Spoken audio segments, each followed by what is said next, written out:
Welcome back to the Decidedly Local podcast. As you can see today, I've got a guest. First of all, my name's Jeremy Evans, and we have a special guest. I have a special guest. Please state your name for the record. I am Jenna Strickland. How are we related? He is my mother's brother. So that makes you my niece, right? Yes. Okay. And we're on location in Peru, New York. This is where I grew up. We're just having a great Christmas holiday together with families and friends gathered here in Peru. And White Christmas. Yes. We don't always have that here in Peru when you visit. No. But we made it happen this time. Yep. Right? All right. So let's learn a little bit more about Jenna. And then we're going to get into some topics that will make sense for this podcast. But first of all, so where did you grow up? Okay. I am from Columbia, South Carolina. So no snow there ever. If there is, then it just causes a complete meltdown, right? Everything grinds to a halt. Yeah. Everything stopped. And then it melts the next day and it's back to normal. Yes. Yep. Unlike here where it snows every day. Yes. Do you like the snow? I love the snow. I love the snow. Okay. So you grew up in South Carolina, and we don't hold that against you. No. In the family, at least. And now where do you live? Utah. Okay. Specifically where? Provo. Yep. 40 miles south of Salt Lake City. Yep. Where you're going to college. Yep. Okay.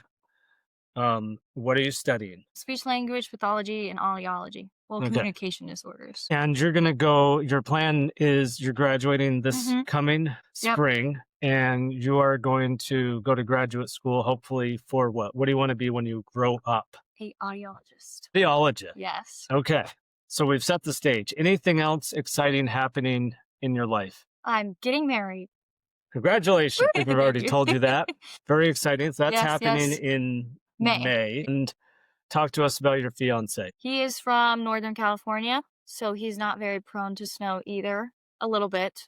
But they live on a farm, so he likes a lot of land, animals, and he likes to be outside like me. Perfect. So, yeah. Good. Sounds like a good match then. Yes. And does he have a name? Clayton. Okay. Yes. Shout out to Clayton. Are you going to make him listen to this? Yeah, I'm going to make him listen to it. So. Does he follow it? No, I'll make him follow it too. He's got to follow it. Go. We're always trying to get new subscribers. Yes. All right. So we've set the stage for Jenna. Now, there's a couple reasons that I really wanted to have Jenna on the podcast. Topic number one. I'm going to hold this up for everybody. And this, will make it nice and big for everybody to see. If you can't tell what this is Lake Colby Beach. And this little painting was given to me by Jenna a couple of years ago and it's one of my favorite Christmas presents. So what inspired you to make this picture? So obviously I follow all his social media accounts because he is my uncle. And so I would see him posting about this gate all the time. And he always had this hashtag tear down this gate. And I thought it was very funny. I was like, this is amazing. Like, this is such a catchy hashtag. And I kept asking my mom, like, what is it about this gate? Why does he keep posting about this gate? So I thought, since a lot of his posts were about this gate, I was like, the most perfect thing for me to paint him is the gate. So it was obviously a surprise to me.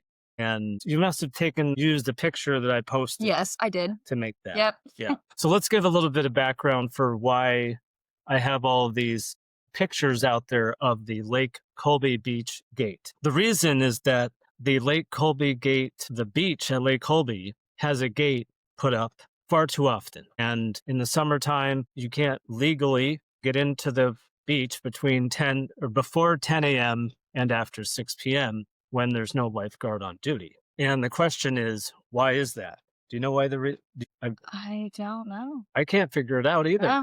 I wish I knew. So I haven't explained that very well on social media. All I have is the picture saying, why don't we tear this thing down? Yeah.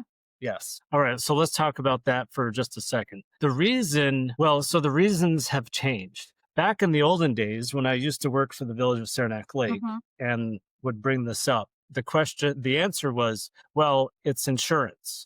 We can't have people there when lifeguards aren't on duty and things because of insurance. Yeah. When I would ask, well, there's a lot of other beaches and you get to Yeah. travel around here in the Yeah. summertime and visit other beaches that don't I have don't have gates, a no. and you can go at any time. Yeah. And so when I would say, well, what about all the other beaches where this is not apparently not the case? The answer would then change. Well, the Department of Health rules don't allow it because there's the state Department of Health who oversees beaches. Interesting. Okay. So anyway, you can pick Yeah. your reason. It changes depending Yeah. on who you're asking, but the answer was always we have to have this gate here. Mhm. And far too often you find people using the beach in the evening, like, after 6 Yeah. o'clock. They may not even be swimming. They just want to be down by the water. And it's got beautiful sunsets in the evening. I probably should take more pictures of some of the sunsets that Yeah.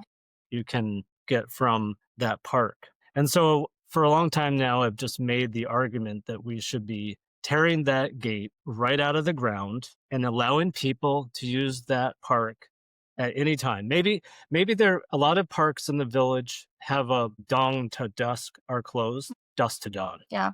And maybe that would be appropriate here, but Yeah. in the early morning or in the evening, if somebody wants to use it, they should Yeah. just be able to use it, right? Yeah. Right. A couple of years ago, we thought progress had been made because the village went ahead and just opened the gate. Okay. And those things started going well and all that.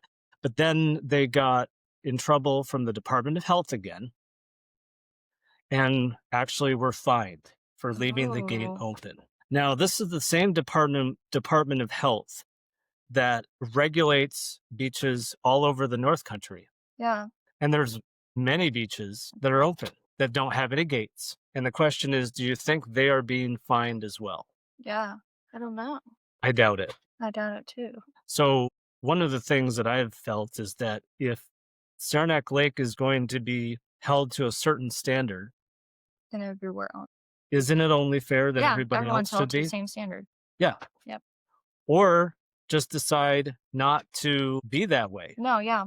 And that's why I think, and here's why I think that is the way it should be, that they shouldn't enforce it or they shouldn't fine anybody. Mm-hmm. Because I don't think state law actually allows them to do that. No, I'm curious why. I've read what people have given me, and I've looked up the state law Yeah. that is used, and I don't see where it says that they are allowed to demand the Yeah. village do what they do. Quite frankly, I'm not a lawyer, Yeah. and so it's very frustrating, especially because it's unfair. So if they're going to enforce it, they ought to enforce it fairly across the North Country. Yeah. But what they really should do is just get rid of it. Yeah. Now, did you know, when's the last time, I remember, were you here last summer? Did you I was come? here last summer. Yeah. Okay. I don't know if you've been to any state parks in the last couple times you've been here, but a different state agency, Mhm. DEC, that runs a lot of the state parks, Yeah. like Buck Pond. Remember Mhm. Buck Pond? Yeah. And Fish Creek, you've been there before. Yeah. They actually made a determination that a lot of these places don't have lifeguards anymore. No. Yeah. And then they allow you to swim at your own risk. Now, this is a change. They actually made a change in how they administer beaches and enforce beaches and swimming rules because there's been a lack of lifeguards. So DEC has figured out how to make an administrative change to allow people to swim at their own risk at their own beaches. So for me, I guess what I'm saying is it's time for the Department of Health to do the same thing. Yeah. And just say, you know what? If you're a municipality that owns a beach, put a great big sign up that Yeah. says swim at your own risk and then let it go. Doesn't that make sense? It does. Yeah. So obvious to me and to us. It is. Yeah.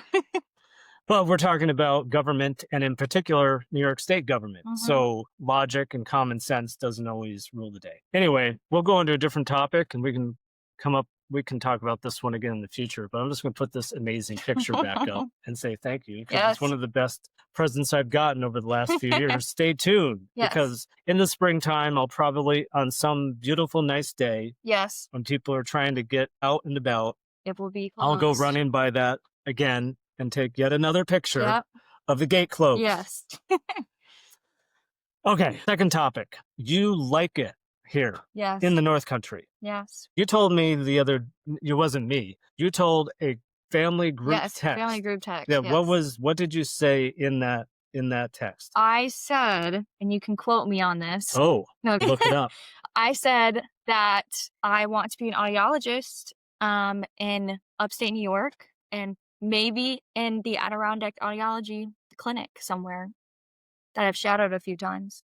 All right, ladies and gentlemen. So my professional day job, which is running the Franklin County Economic Development Corporation, we recently completed an update to our county economic development strategy. And the number one, our overall vision, we try to keep it very simple, was that we need to attract and retain and increase the number of young people, working age young people between the ages of 20 and 39 to Franklin County.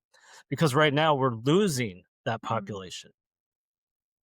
So Jenna's also on this Yes. podcast so that we can figure out and learn, well, what does attract people to the area and what doesn't. And you're a test subject. Yes. Okay, so we're going to Okay. talk about it more.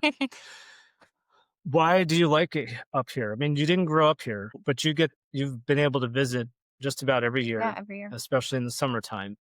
So what is it that you like up here? I would say one of my big things is the sense of community is something I've always liked because being from a bigger city, it's kind of hard to kind of feel that sense of community wherever you go. And I've always just enjoyed not only the sense of community, but the ability to go to like these events and these cute little town meetings and these movie nights and these different things that they have and to like know the people that you're around instead of going to some big festival in the city and you don't know anyone and it's kind of overwhelming and no one really cares that much. But these are very meaningful and they've always kind of been special to me because I feel like it really makes you feel like you're part of the community, even if you've never been to Saranac Lake or you've never been anywhere around here. You just feel like you belong no matter It's what. just kind of easy to Yeah, it's easy to go in. participate Yeah. and not overwhelming because they're not overwhelming. relatively small and people are friendly. Yes. Very cool. Okay, so and what else? Do you like we already talked about that you like the Yes. snow. I like the snow and I like the ability to have access to like I know it's not everyone is an outdoors person, but I do like that it has access to you can go to Lake Placid and go shopping and have more of a kind of urban setting, but you can also then go and drive to different mountains and you can go hiking, you can skiing, you can go kayaking and to all the beaches. And so I've always liked that opportunity to be able to have kind of a mix of like you can do kind of city things, but you also have the beautiful environment to do everything there too. Now, the snow is one thing. I totally agree with you Yeah. with all that, by the way. The snow is one thing. What about the cold?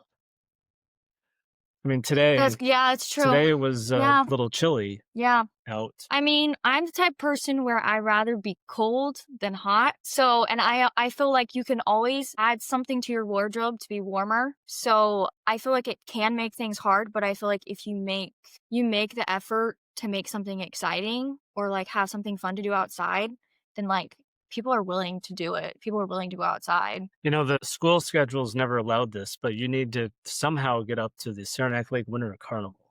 I know. It was so bad. Because what you just said is what people do, right? It's worth it. Yeah. And people just make it work. Yeah.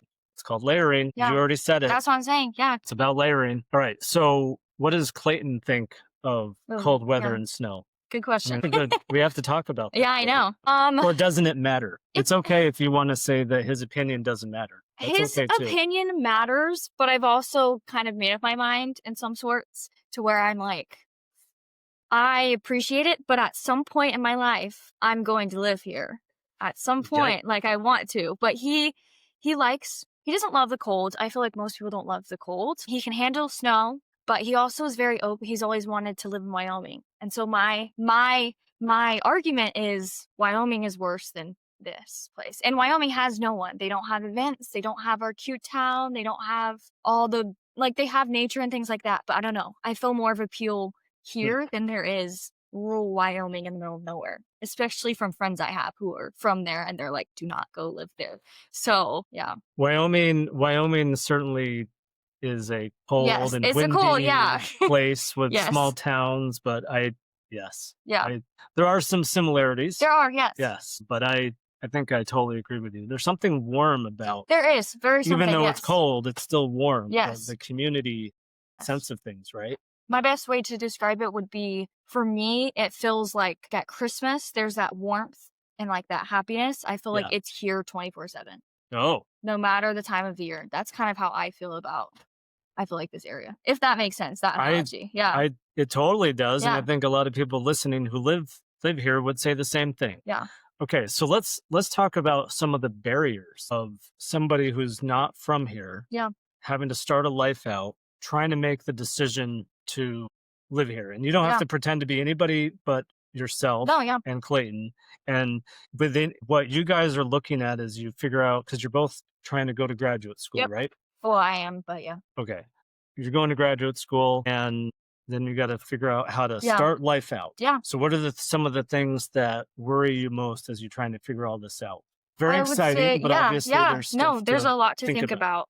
I would say number one is it's hard when you don't have, I thankfully have family up here, so that draws me more. But if you don't have family up here, it is hard to move somewhere you don't have family. But I do feel like the sense of community kind of helps with that because it does feel like you're close with people. So you don't feel like you're so alone, like if you were to go to a big Right. city. Another reason I would say is jobs, obviously. Like once I get out of grad school, I'm going to need a job somewhere. And so that's why I've looked into things because he's going into landscape and plant systems.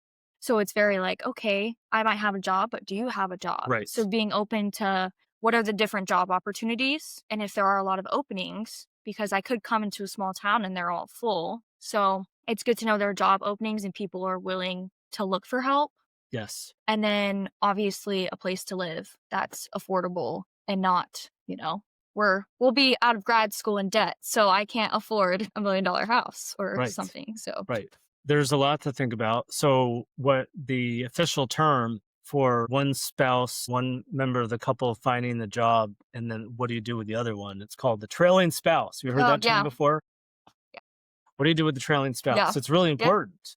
I know that's something that comes up when the hospital in Saranac Lake is trying to attract new staff. Yeah. Is they want to, a lot of times those folks want to make sure their someone else. significant other has a job opportunity also. And housing is always a big one.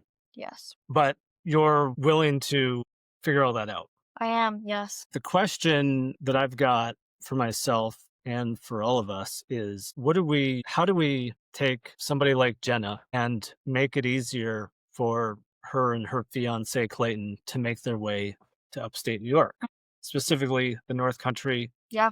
and Saranac Lake? Yeah.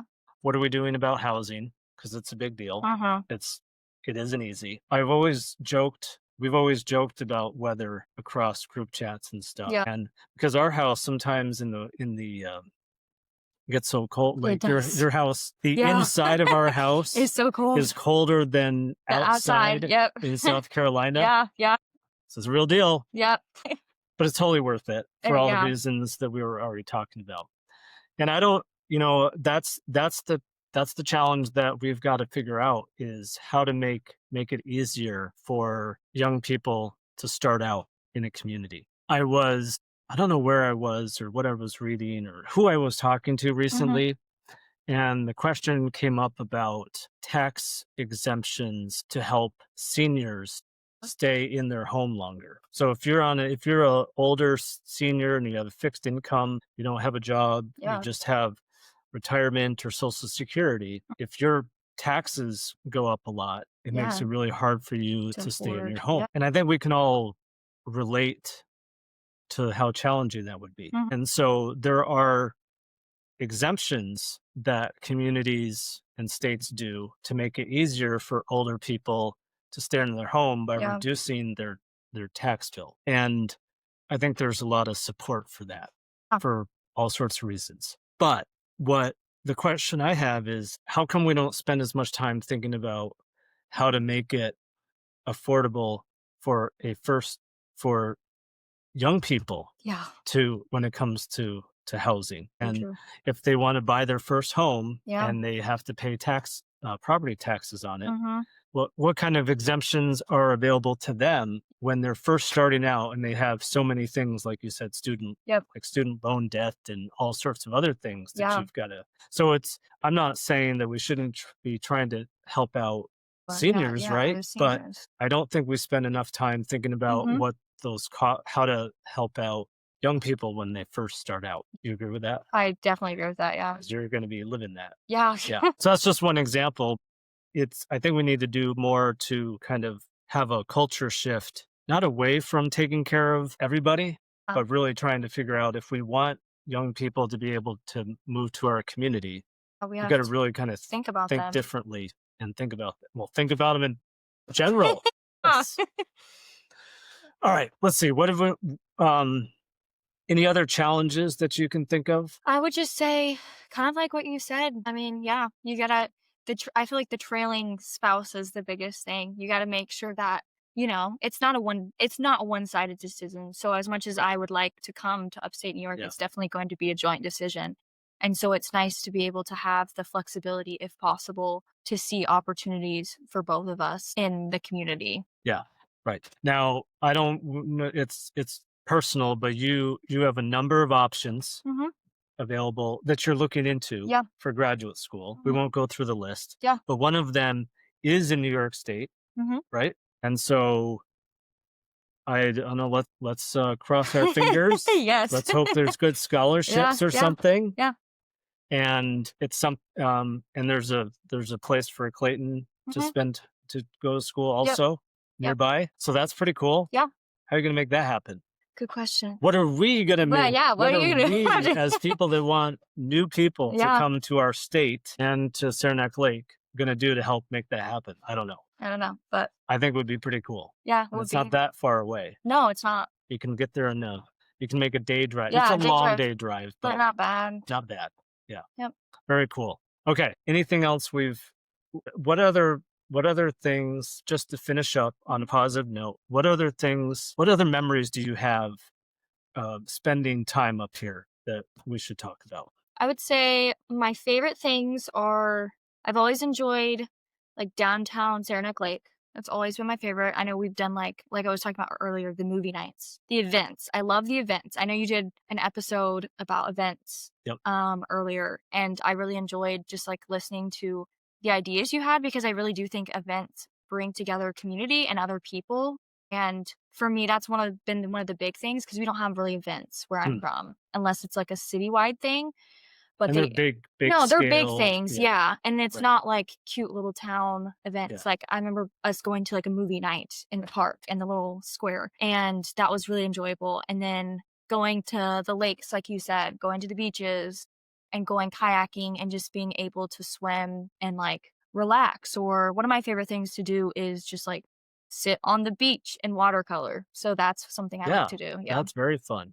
And there's no alligators No, there's not. Or snakes. or snakes. So I mean, I have seen a snake. yeah, but not in- water moccasins. No water. Yeah. These are just little things. Yeah. that are So not poisonous. No No. water moccasins, no alligators, Yep. no cockroaches. no, Yeah. no. So a lot more pleasant. I don't know. Do we have poisonous spiders? I think maybe the No, maybe. wolf spiders. Are they poisonous? Somebody will let me know. Yeah. There are a couple of spiders, but it's not Yeah. the same Not thing. like that. No. You can just go in the water and No, yeah, and it's relaxing. I've always liked lakes over oceans. That's no sharks. No, that's what I'm Right. saying. Yes. Yeah. So Very cool. Yeah. Okay. Well, Jenna, this has been a lot of fun. I Yes. think this Yeah. is now my favorite Yeah. episode. No offense to some of my other special guests, but this is way better. I can't wait to see how things play Mhm. out for you in Yes. Clayton, no matter where you end up. Yeah. It's very exciting. Mhm. Good for you. Congratulations. Anyway, Thanks. thanks for being a subscriber. I will make sure to let you know next time Yeah. there's an episode about the beach or Yes. any progress on the Please beach. do. We're looking for fairness, ladies and gentlemen. I can make you a new picture with no gate. Yes. So There we go. Yes, that's our Okay. plan. Very good. Okay. Yeah. Well, so my guest has been Jenna Strickland. This has been a lot of fun. Yes. And stay tuned, learn more about I'll update everybody. Okay, if that's perfect. Okay, Yeah, on yeah. your quest Yeah. to move to Yes. the North Country over the next couple of years. And we will see you next time.